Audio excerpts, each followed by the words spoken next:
오직 성령이 너에게 임하시면 너희가 권능을 받고 예루살렘과 온 유대와 사마리아와 땅끝까지 이르러 내 증인이 되리라 하시니라. 사도행전 2장 말씀입니다. 믿는 사람이 다 함께 있어 모든 물건을 서로 통용하고 또 재산과 소유를 팔아 각 사람의 필요를 따라 나눠주며 날마다 마음을 같이하여 성전에 모이기를 힘쓰고 집에서 떡을 떼며 기쁨과 순전한 마음으로 음식을 먹고 하나님을 찬미하며 또 온 백성에게 칭송을 받으니 주께서 구원받는 사람을 날마다 더하게 하시니라. 아멘. 앉으시기 바랍니다.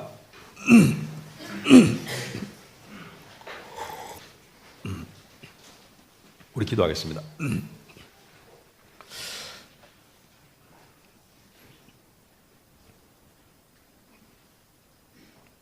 이 시간 진리의 영 되시는 성령님께서 우리 마음에 오셔서 우리의 마음을 하나로 모아주시고 또 우리 마음 가운데 복잡하고 또 번민스러운 생각이 든타지 못하게 하시고 말씀을 통해서 우리가 하나님으로부터 주어지는 양식을 먹고 또 말씀을 통해서 주어지는 위로와 은혜와 더 나아가서 능력을 힘입을 수 있도록 주님 도와주시옵소서.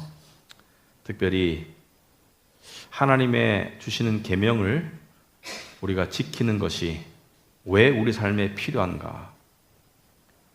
왜 우리는 바빠서 하나님의 계명을 잘 순종하고 기억하지 못한다고 생각하지만 하나님의 계명을 등한시하기 때문에 오히려 더 바쁘고 더 메마른 건 아닌지, 정말 진리가 우리에게 보여주시는 그 분명한 지혜를, 그 분명한 그림을 우리가 볼 수 있도록 주님 도와주시옵소서. 예수님 이름으로 기도합나이다. 아멘. 이번 주에 제가 영어 예배가 국제장로교회라는 단체에 속해 있습니다. 그래서 교단이 국제장로교회인데 금요일 날부터 어제까지 1박 2일 동안 고창에서, 전라도 고창에서 노회라는 것은 목사님들의 모임이 있었습니다. 그래서 거기를 다녀왔는데 요즘에 이 목사님들이 모이면 한 가지 좀 이렇게 좀 금기시하는 그런 이 대화가 있습니다. 뭐 일부러 금기시하는 건 아닌데 옛날에는 굉장히 많이 대화를 하셨을 것 같아요. 그런데 요즘에 만나면은 전도라는 이야기를 잘 안 합니다. 전도를 어떻게 해야 되겠습니까? 또는 우리 교회는 전도를 이렇게 하고 있는데 잘 됩니다. 또는 이런 전도를 한번 해보십시오. 이런 얘기를 서로 잘 안 합니다. 근데 그 이유가 뭐냐?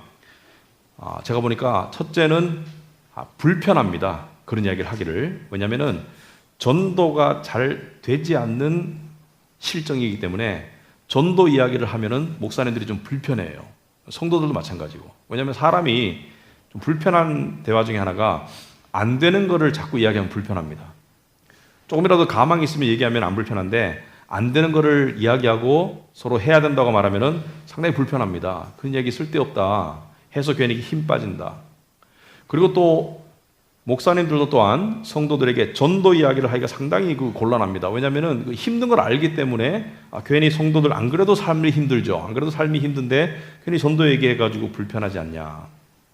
그런 생각을 하는데 저는 이런 도전을 우리에게 한번 주고 싶다. 여러분 사도행전 1장 8절에 보시면은 제가 전도라고 말해서 단지 밖에 나가서 예수를 믿으라고 전하고 그런 것만을 이야기하는 것이 아니라 예수를 전하고자 하는 마음, 예수를 전하고자 하는 그 삶, 그 삶이 왜 우리에게 정말 필수적인가? 사도행전 1장 8절 보시면은 오직 성령이 너에게 임하시면 너희가 권능을 받고 예루살렘과 온 유대와 사마리아와 땅끝까지 이르러 내 증인이 되리라 하시니라. 많은 사람들이 외우고 있는 말씀이죠. 성령이 너에게 임하시면 너희가 권능을 받고 나의 증인의 삶을 살 것이다. 땅끝이라는 것은 믿는 자와 믿지 않는 자가 맞닥뜨리는 곳, 여러분의 가정일 수도 있고 여러분의 직장일 수도 있고 심지어 이 교회 아닐 수도 있고 땅끝이라는 것은 그런 의미도 있다고 봅니다. 그런데 전도를 하지 않으면, 우리가 예수를 전하고자 하는 마음의 열정이 없으면 우리 안에 능력이 주어지지 않을 수 있습니다.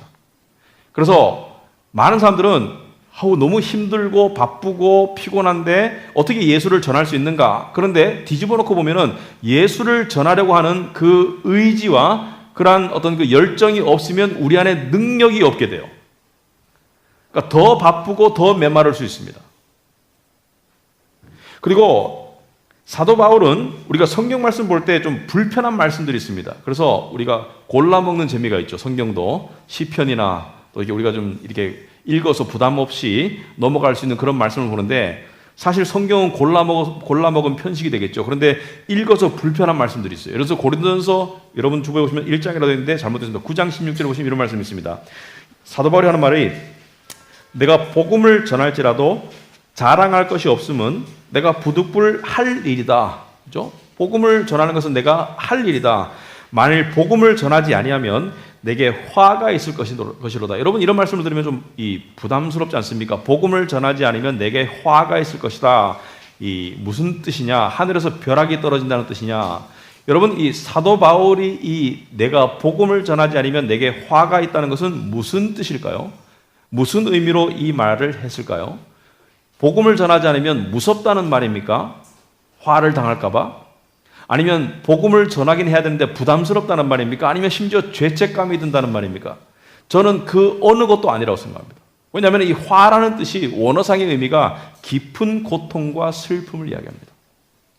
복음을 전하지 않으면 나에게 깊은 고통과 슬픔이 있다는 것을 이야기합니다. 무슨 말이냐면, 사도 바울은 복음을 안 전하고 싶다는 것이 아니라 예수를 전하지 않으면, 예수를 증거하는 증인의 삶을 살지 않으면, 그것은 꼭 예수 믿으세요라고 말하는 것이 아니라 내 삶 가운데 예수의 향기를 드러내지 않으면 내가 너무 슬프고 내가 너무 고통이 있을 것이다. 왜? 그것이 내가 살아가는 이유이기 때문에, 그것이 내 삶의 진정한 의미이기 때문에.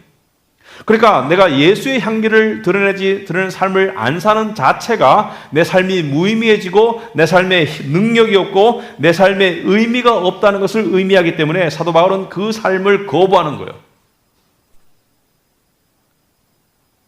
그런데 성령이 임하시면 능력을 받고 증인의 삶을 산다는데, 왜 오늘날 많은 교인들은 증인의 삶을 살지 못하는 것일까? 성령이 안 임했나? 여러분, 성령이 안 임했으면 그리스도인이 아니겠죠. 근데 예수를 주라고 고백하는, 예수를 마음으로 믿고 주라고 고백하는 믿음이 있다는 것은 우리 안에 성령이 있다는 증거입니다. 왜? 고린도전서 12장에 성령으로 말미암지 않고는 예수를 주라고 고백할 수 없다라고 했기 때문에. 그렇다면 성령은 있는데 우리 안에 능력과 증인의 삶이 없다는 것은, 그러면 우리가 지금 성령께서 우리 안에서 쉬고 계시는가? 그것도 아니라고 봅니다. 성령은 역사하시고 싶으시겠죠. 그런데 왜 그러면은 성령의 능력과 역사가 많이 안 일어나는가? 문제는 여기 있습니다. 우리가 성령을 믿지 않기 때문에. 사회적 제약도 아니고 문화적인 어떤 제약도 아니고 우리가 성령을 믿지 않는 믿음으로 길들여졌기 때문입니다. 왜 그러냐? 세상이 우리를 이렇게 길들였어요. 특히나 요즘 시대에. 여러분, 밖에서 오면은 이 전도를 과감하게 하는 사람들이 요즘도 가끔 있습니다. 예수 믿으면 천국 가고 예수 안 믿으면 지옥 간다. 그래서 밖에서 찬양도 하고 막 예수 믿으세요 막 열심히 전도하는데 사실은 전도에 역효과가 납니다. 왜냐하면 성령의 역사는 사람들에게 불쾌감을 주거나 사람들에게 기독교에 대한 입맛이 떨어지도록 역사하지 않아요. 그런 것이 먹힐 시대가 있었습니다. 하지만 오늘날에 그러한 전도 방법이 옳다라고만 볼 수가 없는 이유는, 그것을 통해서 오히려 사람들이 기독교인들 이상하지 않아? 저 사람들 좀 정신이 이상하지 않아? 이렇게 생각하는 면이 있다는 것이죠. 자, 그런데 우리가 가지고 있는 이 소극적인 마음, 예수를 전하기 위한, 또 패배주의적인 마음, 해도 안 돼, 또 부정적인 마음, 이러한 것들이 왜 생겼나? 바로 우리가 성령을 믿지 않는 불신앙에서 생긴 겁니다. 그래서 성령의 능력이 안 나타나는 거예요. 그러면 우리가 성령보다 더 센가? 성령이 더 능력이 더 강하신데 왜 우리가 성령을 그럼 거스를 수 있나? 여러분, 성령을 거스를 수 있습니까? 성경에 보면은 성령을 소멸치 말고 그랬어요. 그 말은 성경을 소멸할 수 있다는 능력이 우리에게 있다는 말입니다. 또 성령을 근심케 말하라. 성령을 근심케 할 수 있는 능력이 우리 안에 있다는 것입니다. 성령을 소멸치 말아라. 성령을 근심케 말아라. 성령을 거스르지 말아라. 성령을 거스를 수 있는 능력이 우리 안에 있다는 말입니다. 이것은 우리가 성령보다 강하다는 뜻이 아니라 성령은 민감하다는 뜻이에요. 성령은 민감하시고 인격이시기 때문에 억지로 안 하는 일들이 있다는 것입니다. 그렇다면 우리의 삶 가운데 예수의 향기를 드러내는 삶, 가정에서, 직장에서, 우리의 삶 속에서, 교회 속에서 예수의 능력을 드러내는 삶이, 예수의 향기를 드러내는 삶이 가능할 이유가 있습니다. 바로 성령이 그것을 원하시기 때문에. 이걸 믿어야 돼요. 성령이 원하시면 예수는 전해진다. 이걸 믿어야 됩니다. 성령이 원하시면 예수는 전해진다. 그래서 전도는 성령이 나를 통해서 역사하시는 것이다. 그렇다면 그 역사를 막고 있는 나의 불신앙을 내려놓는 것이 가장 시급한 문제예요. 성령이 이 생각을 골똘히 먼저 시작해야 됩니다. 성령이 원하시면 나의 삶의 능력이 주어진다. 성령이 원하시면 나를 통해서 내 이웃에게, 내 가족에게 예수를 전할 수 있다. 여러분, 쭈삣쭈삣 할 때가 있죠. 이 사람을 교회에 데리고 오고 싶은데, 이 사람에게 예수를 전하고 싶은데, 이 사람에게 복음을 전하고 싶은데 쭈삣쭈삣 할 때가 있습니다. 왜 그렇습니까? 성령을 믿지 않기 때문에. 근데 성령을 믿고 성령의 능력이 주어지잖아요. 전에는 말도 떼기 힘든 사람이 내가 강제로 끌고 올 수 있는 능력이 주어집니다. 교회 나옵시다. 줄줄 따라 나오는 역사가 있을 수 있습니다. 왜? 성령이 강권적으로 역사할 때는 그게 되는 거예요. 자, 그런데 우리가 예수를 증거하려면 그러면 우리 교회는 어떻게 해야 되나? 여러분, 설교 중에 가장 나쁜 설교는 사람들에게 전도해야 됩니다. 예수를 전해야 됩니다. 라고 말하고 구체적인 방법을 이야기 안 하면은 굉장히 그 나쁜 설교가 됩니다. 사람들이 부담만 가지고 끝나는 설교가 되겠죠. 그런데 우리가 지난주에 봤던 공동체에 관한 말씀을 다시 한번 보겠습니다. 지난주에 우리가 사도행전 2장 44절부터 47절까지를 봤는데 다시 한번 보겠습니다. 믿는 사람이 다 함께 있어 모든 물건을 서로 통용했다. 통용했다는 것은 서로 공동으로 사용했다. 네 것 내 것이 없었다. 또 재산과 소유를 팔아서 각 사람의 필요를 따라 나누어 주었다. 그죠? 재산과 소유를 팔아서 각 사람의 필요를 따라 나누어 주고 날마다 마음을 같이하여 성전에 모이기를 힘쓰고 집에서 떡을 떼며 기쁨과 순전한 마음으로 음식을 먹고 하나님을 찬송하니 온 백성이 칭송하고 그 다음에 뭐예요? 그 결과 주께서 구원받는 사람을 날마다 더하게 하시니라. 이게 예수를 알리는 거죠. 그러니까 성령께서 구원받는 사람을 날마다 더하게 하시니라. 그래서 이 말씀을 읽으면은 첫째는 사람들이 모든 것을 공유했다. 이것에 초점이 갑니다. 왜? 경제가 초미의 관심사이기 때문에. 이게 가능합니까? 시도해본 교회들이 있습니다. 이렇게 하면 성장할 거야. 그래서 중직자들부터 파세요. 집 빼고 가지고 있는 여유분의 재산을 팔아서 교회에 헌납하세요. 그러면은 하나님께서 여기에 역사하셔서 믿는 자들을 더하게 하실 것입니다. 그래서 그렇게 설교해서 그렇게 했는 교회가 있어요. 그런데 전도가 되었는가? 안 되었습니다. 왜 안 되었나? 우리는 때때로 성령의 주체적인 역사와 성령의 역사의 방법을 혼돈할 때가 있습니다. 성령께서 들어쓰시는 방법을 우리가 흉내낸다고 성령의 주체적인 역사가 일어나는 게 아니에요. 성령의 주체적인 역사를 우리가 따라갈 때 성령의 역사가 일어나는 것이지. 여러분, 인류 역사에서 이 지금 사도행전 2장의 사회를 이루었던 시도가 있었습니까? 없었습니까? 모든 사람이 공유한다. 서구 사회는 기독교를 빼고는 이해할 수 없습니다. 서구 사회는 기독교가 만들어간 사회입니다. 19세기에 칼 마르크스라는 사람이 태어났어요. 그래서 19세기 초반에 태어나서 한 60여 년을 살다가 19세기 말에 후반에 죽었습니다. 여러분, 칼 마르크스 하면 생각나는 게 뭐죠? 사회주의, 공산주의죠. 사회주의적 공산주의. 그러니까 칼 마르크스는 독일에서 태어났어요. 그런데 이 사람이 사회주의적 공산주의 이론의 창시자죠. 그런데 이 사람이 이것을 발명했는가, 소위 말해서 없던 이론을 만들어냈는가 의문입니다. 여러분, 사회주의와 공산주의의 차이점을 아십니까? 사회주의와 공산주의의 차이점은 이것입니다. 사회주의는 그 사회에 어떠한 주체가 있어서, 예를 들어서 노동당이나 어떤 사회당이나 주체가 있어서 그 사회 구성원들의 균등한 혜택을 위해서 복지를 늘리고 그 다음에 균등 분배를 실현하려고 노력하는 그러한 사회가 사회주의입니다. 예를 들어서 스웨덴 같은 경우가 사회주의로 나가는 국가예요. 그렇지만 공산주의는 아닙니다. 그러면 사회주의와 공산주의의 차이점은 뭐냐? 사회주의는 주체가 있어서 균등 분배를 실현하려고 하는 노력하는 사회라면은 복지 정책을 통해서, 공산주의는 그게 이루어진 사회입니다. 그러니까 네 것 내 것의 소유의 개념이 완전히 없어진 사회. 그러니까 이건 네 땅도 아니고 네 집도 아니고 네 물건도 아니고 공동 생산해서 필요한 사람이 필요한 만큼 언제든지 쓸 수 있는 사회가 공산주의입니다. 그래서 칼 마르크스는 이렇게 주장했어요. 자본주의는 한계가 올 것이다. 왜? 자본주의는 빈부의 격차가 심하고 양극화가 이루어질 것이다. 그러므로 자본주의가 발전하면 사회주의로 나아갈 것이다. 왜? 사람들이 불평할 것이기 때문에. 그리고 사회주의가 더 발전하면 공산주의로 나아갈 것이다. 그래서 이 사람이 사회주의적 공산주의 이론을 만들었어요. 그래서 거기에 혹해서 그것을 실현한 것이 러시아입니다.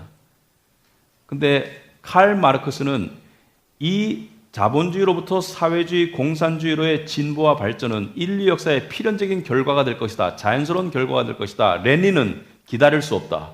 그러므로 이 사회를 이루어가는데 저항하는 부르주아 세력을 때려부수는 폭력을 허용했어요.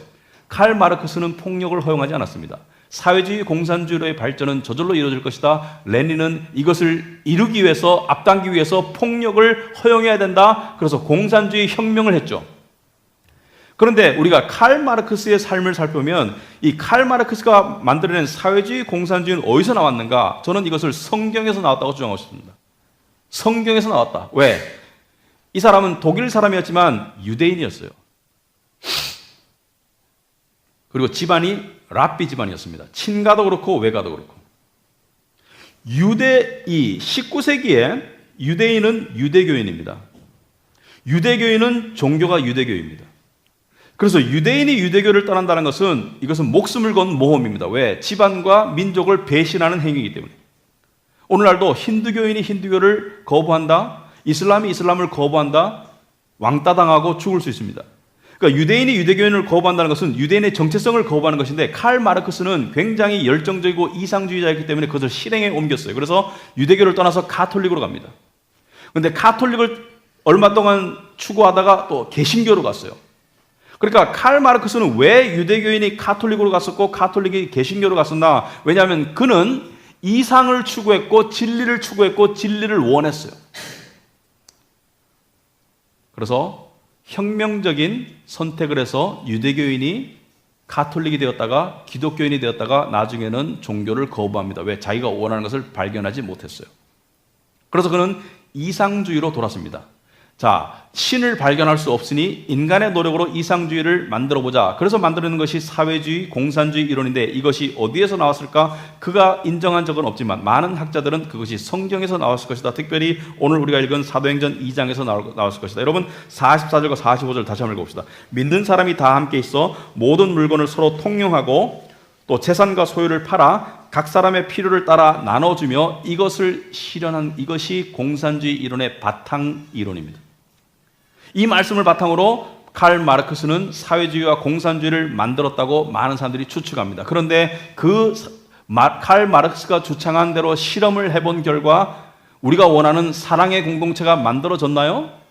중국이 사랑의 공동체가 되었나요? 러시아가 사랑의 공동체가 되었나요? 쿠바가, 북한이? 아니죠. 왜 그렇습니까? 왜냐하면 방법을 흉내낸다고, 극단적으로 말해서 방법을 흉내낸다고 그 안에 본질이 들어가는 건 아니에요. 마찬가지로 우리가 있는 물건을 다 갖다 판다고 해가지고 성령의 역사가 그 안에 주어져서 정말 예수가 전해지고 사랑이 전해지는 게 아니라는 거예요. 이거는 성령께서 하시는 저절로 이루어지는 역사가 돼야 되지. 그래서 제가 케어그룹 하면서 이런 주문합니다. 한번 쏘세요. 베푸세요. 강요하지 마세요. 그거는 자발적이 되는 거예요. 어떤 사람이 하나님의 사랑과 성령의 감동에서 내가 대접하고 싶어야 되는 거예요. 어떤 사람이 하나님의 사랑과 성령의 감동에서 우리 집에 초대하고 싶어야 되는 거예요. 어떤 사람이 공동체의 필요를 보고 내가 그렇게 희생하고 싶은 마음이 생겨야 되는 거예요. 저절로 생기는 것이 올바른 것이지 우리가 인위적으로 만들어낸다고 성령의 역사가 주어지지 않습니다. 우리나라의 기독교 역사에서도 이런 일이 한 번 있었습니다. 크게. 뭐냐면은 여러분 한국 사람들이 한국의 기독교 역사를 공부할 때 1884년에 복음이 전해졌다. 개신교가. 그리고 기독교 역사에서 가장 획기적인 사건 중에 하나가 1907년의 평양 대부흥입니다. 그래서 그 평양 대부흥의 100년 뒤 2007년에 100주년 기념 사업들이 이루어집니다. 여러분 100주년 기념 사업을 많이 들어보실 겁니다. 이것은 평양 대부흥의 100주년을 기념하는 사업이에요. 근데 평양 대부흥은 어떤 부흥이었습니까? 여러분 그때 기독교가 전파되고 기독교가 불씨가 당겨졌을 때 북한의 기독교가 남한의 기독교보다 훨씬 더 강했고 평양에 평양 신학교가 있을 만큼 평양이 기독교의 중심지였어요.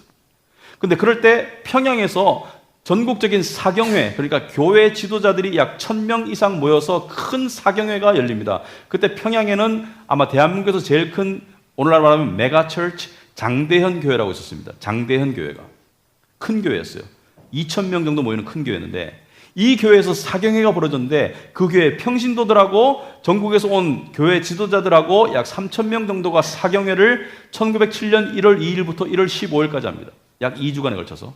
근데 그 사경회 도중에 어떤 일이 있었냐면은 그 장로 중에 한 분인 길선주 장로님이 길선주 장로라는 분이 일어나서 자기의 죄를 공개적으로 고백합니다. 많은 성도, 수천 명이 있는 성도 앞에서 나의 죄를 고백하는데 여러분 생각해 보세요. 장로가 많은 성도 앞에 죄를 고백한다. 그것도 체면이 굉장히 중시되는 유교 문화에서 굉장히 획기적인 사건이죠. 어떤 죄를 고백했느냐? 1년 전에 1906년에 이 길선주 장로의 친구가 임종을 앞두고 길선주 장로를 불러서 하는 말이 내 아내는 내가 죽은 다음에 능력이 없으니까 당신이 길 장로가 재산을 정리해서 내 아내에게 줘라. 그래서 유언을 남깁니다. 그래서 길 장로가 그렇게 하마. 그리고 재산을 정리하는 과정에서 약 $100를 착복합니다. 그 당시에 $100는 상당히 큰 돈이에요. 그래서 그것을 고백하는 거예요. 그리고 $100를 내가 돌려주겠다 이렇게 고백하니까 성령의 역사가 있어서 그 장로님의 고백을 이어서 한 사람이 일어나서 하는 말이 내가 선교사로부터 교회 개척 자금을 받았는데 그 중에 $50를 착복했다. 그리고 또 놀라운 것은 한 여자가 남편에게 뚜벅뚜벅 걸어갑니다. 그리고 무릎을 탁 꿇고 눈물을 펑펑 흘리면서 하는 말이 여보 내가 간음했어요. 상상하기 힘들죠. 지금 갑자기 결혼하신 분 중에 배우자가 갑자기 예배 중에 여러분 앞에 뚜벅뚜벅 걸어와가지고 무릎 꿇고 여보 내가 간음했어요. 여러분 어떻게 반응할 것 같아요? 이 인간이 그죠?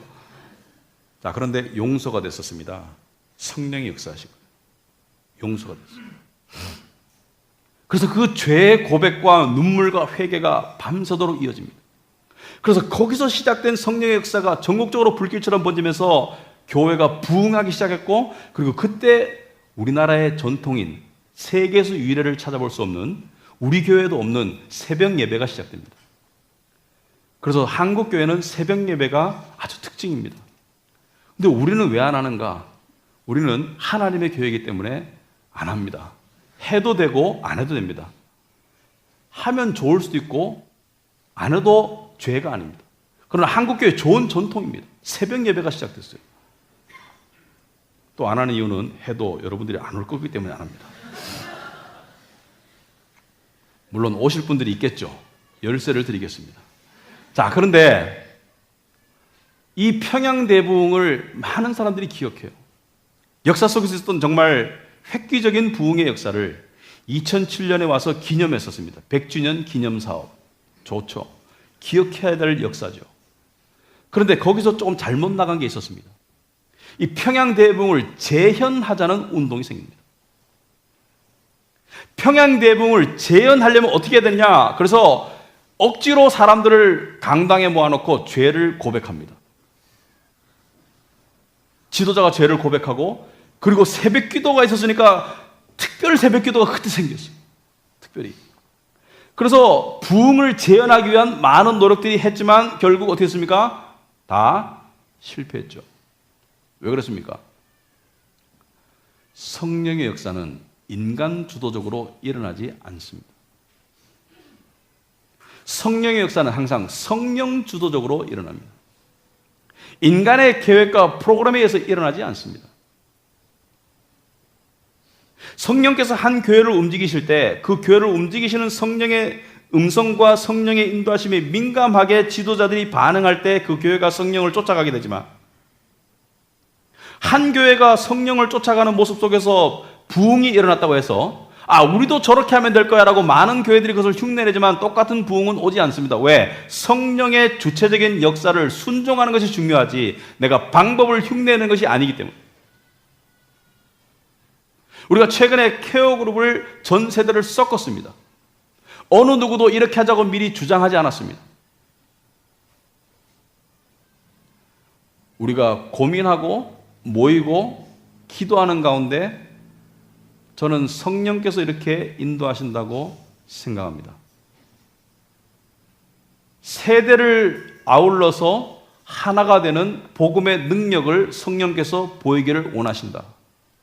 그렇게 우리가 하나가 될 때, 공동체가 될 때, 그 안에 삶의 나눔이 있을 때 성령께서 믿는 사람들을 더하여 주실 수도 있습니다.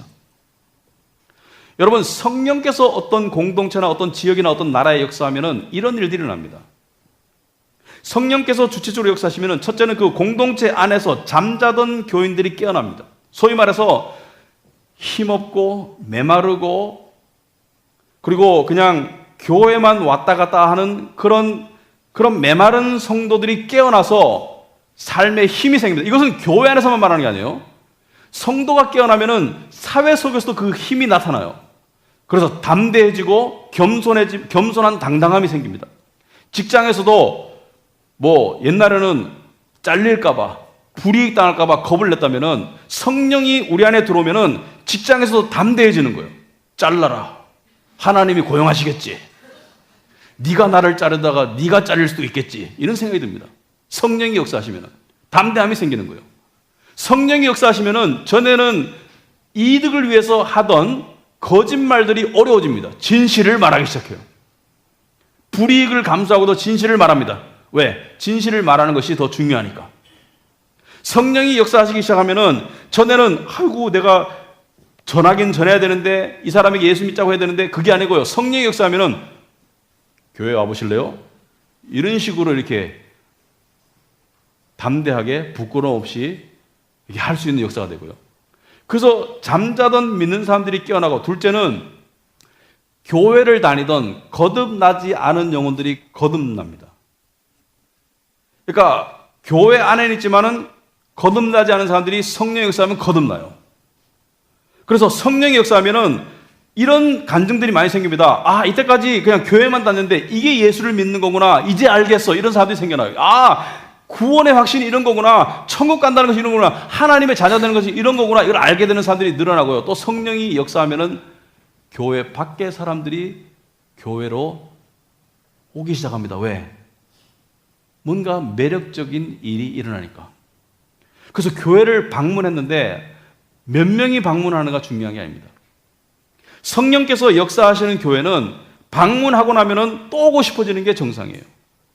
그래서 방문객이 몇 명이 오는 게 중요한 것이 아니라 몇 명이 방문했다가 몇 명이 돌아오느냐가 중요한 거예요.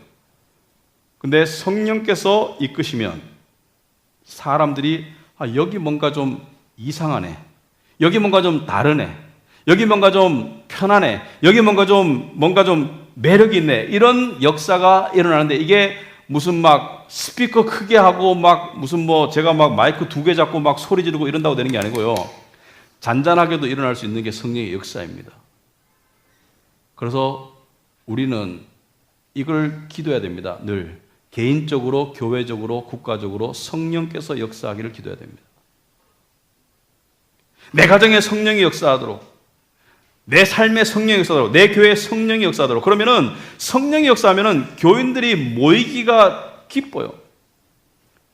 처음에 어색하고 불편하던 것이 성령께서 역사하시면 점점 편해지고 교인들이 가족같이 느껴져요. 여러분, 처음부터 가족이 됩니까?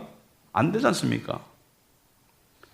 예를 들어서 우리가 케어그룹을 구성해놓고, 이 10명이 여러분 가족이니까 가족처럼 사세요. 안 되죠. 처음에 어색하고 불편하고, 그렇지만은 시간이 지남으로써 조금씩 편해지고 조금씩 내가 오픈되고 조금씩 저 사람은 저런 특이한 구석이 있구나. 그럼에도 불구하고 사랑해야지. 저 사람은 저런 좋은 은사가 있구나. 참 하나님이 귀하게 쓰시는구나. 여러 가지 형태의 사람들이 있지만 성령이 역사하시면 그 안에서 마음이 열리는 거죠, 서로. 그리고 성령이 역사하시면은 사회적 구별과 차별의 담장이 무너집니다. 지금 우리에게 여러분 20대와 60대가 여기서 대화합니까? 거의 대화 안 하죠. 할아버지하고 손주가 만나지 않는 한. 거의 만날 일이 없습니다. 교회 안에도 단절되어 있어요. 연령별로 다 묶어져 있으니까. 근데 우리 안에서 성령께서 역사하시면은 20대와 50대와 60대가 마치 자녀처럼 가족처럼 그렇게 관계가 맺어질 수 있다는 거예요. 우린 그걸 기도해야 됩니다. 그러니까 사람이 도구가 중요한 게 아니라 우리 안에서 그런 교회를 만들어 가야 되겠습니다. 그래서 우리 안에 교인들이 그냥 처음에는 이방인인데 점점 형 같고 부모 같고 동생 같고 자식 같은 그런 관계가 될 때 그 속에서 성령께서 어떤 사람에게는 베풀게 하시고 어떤 사람에게는 희생하게 하시고 어떤 사람에게는 섬기게 하시고 어떤 사람에게는 자기 것을 나누게 하시고 그러한 역사가 일어나면서 오늘 본문 47절 오시면은 하나님을 찬송하며 이것은 저절로 나오는 찬송을 말합니다. 하나님의 은혜를 저절로 찬송하는 그런 찬송이 있고 온 백성에게 칭송을 받으니 교회 밖의 사람들도 그리스도인들을 보라. 저들은 뭔가 다르지 않는가? 저들은 뭔가 사람들이 다르지 않는가? 특이하지 않는가? 저들의 좋은 점을 칭송한다는 것이죠. 그러니까 우리가 핍박은 받을 수 있습니다. 핍박. 예수 믿기 때문에 핍박 받을 수 있어요. 예수 믿으니까 어디 다 같이 가는 자리에 못 갈 수도 있고 그래서 왕따 당할 수도 있고 예수 믿으니까 핍박은 당할 수 있지만 손가락질은 당하면 안 됩니다. 아이고 예수 믿는다는 것들이 저 모양이네. 이런 손가락질을 당하면 안 돼요. 그러면은 사람들이 교회를 안 와요. 여러분 오늘날 이 교회 안 다니는 사람들한테 교회 오세요. 왜 교회 안 오세요? 물어봤습니까? 왜 교회 안 오세요? 물어보면 이런 답을 합니다. 예수 믿고 저렇게 될 것 같으면 차라리 예수 안 믿고 이렇게 살겠다. 이렇게 얘기해요. 예수 믿고 저렇게 될 것 같으면 차라리 예수 안 믿고 이렇게 살겠다. 무엇입니까? 예수 믿는 사람 중에 특이한 사람들 많이 본 거죠. 손가락질한 거죠. 그래서 온 백성에게 칭송을 받으면 주께서 구원받는 사람을 날마다 더하게 하시니라. 주께서 이 진정한 구원은 주님이 하시는 거잖아요. 진정한 구원은 진정한 교회를 발견해야 돼요. 진정한 구원은 진정한 복음을 들어야 됩니다. 주께서 구원받는 사람을 날마다 더하게 하신다. 이게 가장 이상적인 교회 공동체입니다. 이걸 누가 만드시느냐? 성령이 만들어 가시는 거예요. 인간이 주도하는 게 아닙니다. 하지만 우리에게는 어떠한 것을 요구하느냐? 우리에게는 수동적인 능동성을 요구합니다. 수동적인 능동성. 수동적이라는 건 뭐예요? 내가 주도하는 게 아니다. 성령께서 주도하시는 것을 민감하게 듣고 순종하는 수동성과 그 주어진 성령의 역사를 능동적으로 열심히 살아가는 그 능동성이 요구되는 것이다. 그래서 교회가 성령의 인도하심을 받으려면 하나가 되어야 됩니다. 성령께서 움직이는 방향으로 하나로 가야 됩니다. 그래서 교회의 지도자들의 역할은 이것입니다. 성령께서 우리 교회를 어떻게 인도하시기를 원하시는가 이것을 이야기해 주는 것이고 교회 구성원들은 무엇입니까? 이것이 하나님의 뜻이라면 내가 순종하오리다 이거예요. 하나님의 뜻이라면 내가 순종하오리다. 나머지는 신경 쓰지 마세요.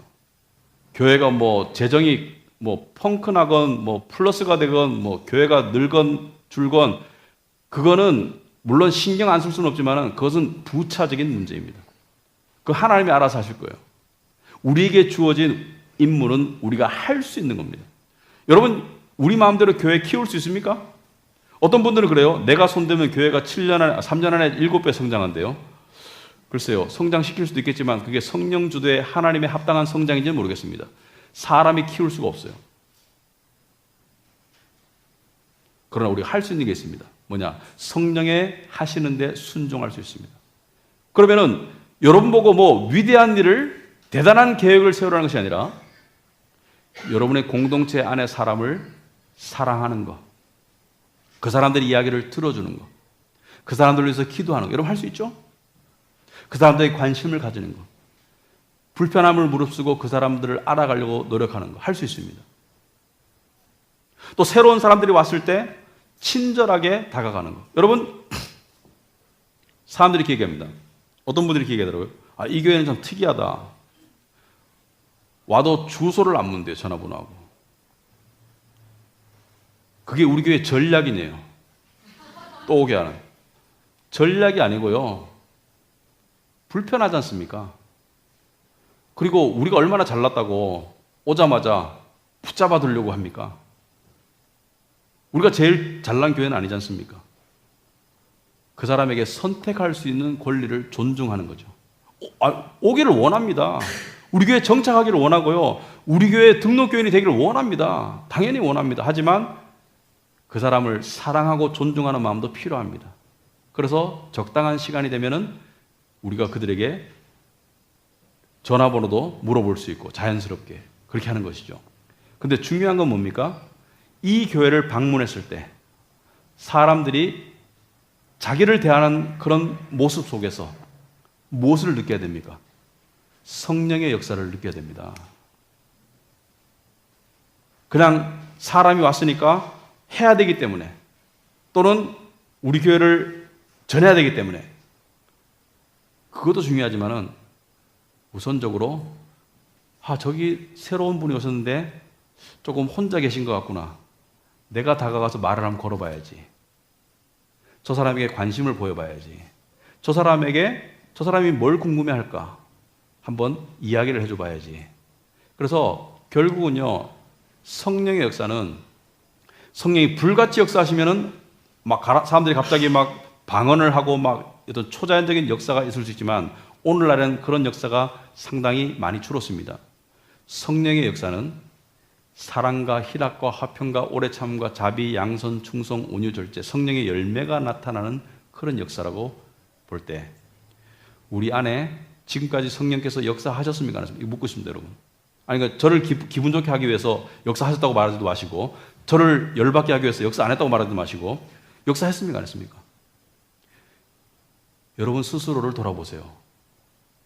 여러분 변했습니까? 안 변했습니까?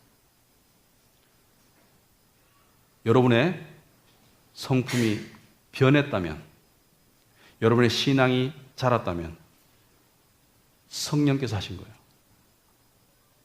여러분이 이 교회가 좀 더 편해졌다면, 그리고 이 교회 안에서 신앙생활을 하시면서 하나님의 보호와 하나님의 공급을 느낀다면 성령이 역사하시는 거예요.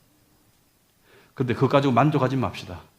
하나님께서 입을 크게 벌려라. 내가 채워줄 것이다. 입을 크게 벌리면 내가 채워줄 것이다. 그래서 성령께서 더 크게 강하게 역사하시길 우리가 고대하는 마음을 가집시다. 그리고 6개월 뒤를 생각하지 말고 6년 뒤를 생각합시다. 우리는 너무 근시안적인 결과를 원해요. 문화가 그렇기 때문에. 하나님은 문화를 쫓아가지 않습니다. 우리는 인스턴트 문화이기 때문에 6개월 뒤에 어떻게 되지? 1년 뒤에 어떻게 되지? 아니요. 다음 세대에 어떻게 될까? 여러분이 지금 나이가 들어서 머리가 허연 늙은이가 됐을 때 그때 여러분은 어떤 모습일까? 그때 여러분이 이 교회를 계속 다니고 있다면 그때 여러분은 어떤 신앙생활을 하고 있을까? 그런 비전을 꿈꾸는 저와 여러분이 되길 바랍니다. 우리가 함께 성숙해 가고 함께 나이 들어가고 그리고 궁극적으로 함께 예수를 사랑하고 전하는 그런 교회가 되었으면 좋겠습니다. 그래서 정말 하나님께서 나중에 우리 교회 교인들이 하나님 앞에 섰을 때 착하고 충성된 종들아 내가 너희를 기뻐하노라 그런 칭찬 듣는 교회가 되기를 바랍니다. 아시겠죠? 예, 기도하겠습니다.